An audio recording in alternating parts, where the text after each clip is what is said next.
वालेकुम। आज हम डिस्कस करेंगे 10th की फ़िज़िक्स की 2023 की पेयरिंग स्कीम। तो सबसे पहले इसका एक एमसीक्यूज़ हर चैप्टर में से आना है, ये मैंने लिखा हुआ है, और 3 एमसीक्यूज़ किताब के अंदर से आने हैं। ये एक चैप्टर के अंदर से आ जाए या चैप्टर के एक्सरसाइज में से, कोई पता नहीं, और एक हर चैप्टर का आएगा। बाकी 3 एमसीक्यूज़ बुक में से आएंगे किन्हीं भी चैप्टर्स के।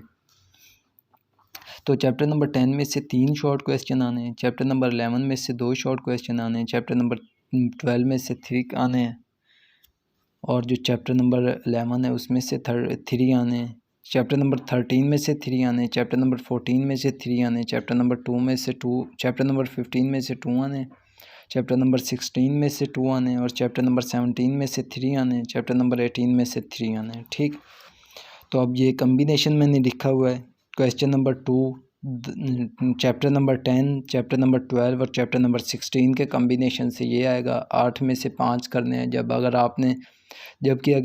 अगर नंबर ज़्यादा हासिल करने हैं तो आपको 7 या 6 करने पड़ेंगे मिनिमम। क्वेश्चन नंबर 3 में चैप्टर नंबर 11 और 13 और 17 का कम्बिनेशन आना है, और क्वेश्चन नंबर 4 में चैप्टर नंबर 14, 15 और 18 का कम्बिनेशन आना है, और इन सब में 8-8 में से 5-5 करने हैं, जबकि आपको 7-7 करने पड़ेंगे। और टाइम की शॉर्टेज की आपने बिल्कुल फ़िक्र नहीं करनी। फ़िज़िक्स, बायोकेमिस्ट्री, इनमें टाइम बहुत मैक्सिमम होता है। मतलब आप आराम से अगर चॉइस एक सवाल की भी ना छोड़ें, फिर भी आपके पास टाइम बच जाता है। बस आपकी थोड़ी स्पीड होनी चाहिए और आपको सवाल आने चाहिए।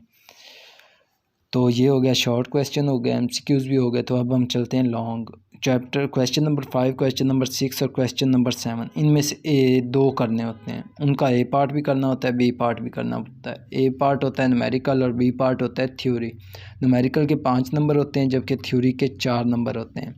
तो क्वेश्चन नंबर 5 जो है ना, चैप्टर नंबर 10, 12 और 16 के कम्बिनेशन से आएगा, और इस कम्बिनेशन में न्यूमेरिकल किसी चैप्टर में से आ सकता है, थ्योरी भी किसी भी चैप्टर में से आ सकती है।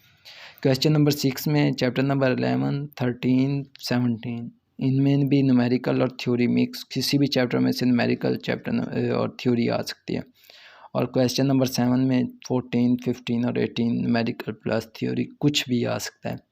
तो इसलिए आपको ये फ़िज़िक्स में कुछ नहीं कहा जा सकता कि कौन सा चैप्टर आप थ्योरी के लिए तैयार करें, कौन सा न्यूमेरिकल के लिए। आपको पूरी बुक तैयार करनी पड़ेगी। अगर आप कोई पेयर सेलेक्ट करना चाहते हैं, मसलन आप ये 2 पेयर सेलेक्ट करना चाहते हैं, तो इन तीनों के आप सिर्फ शॉर्ट कर लें, थ्योरी और न्यूमेरिकल के चक्करों में ना पड़ें।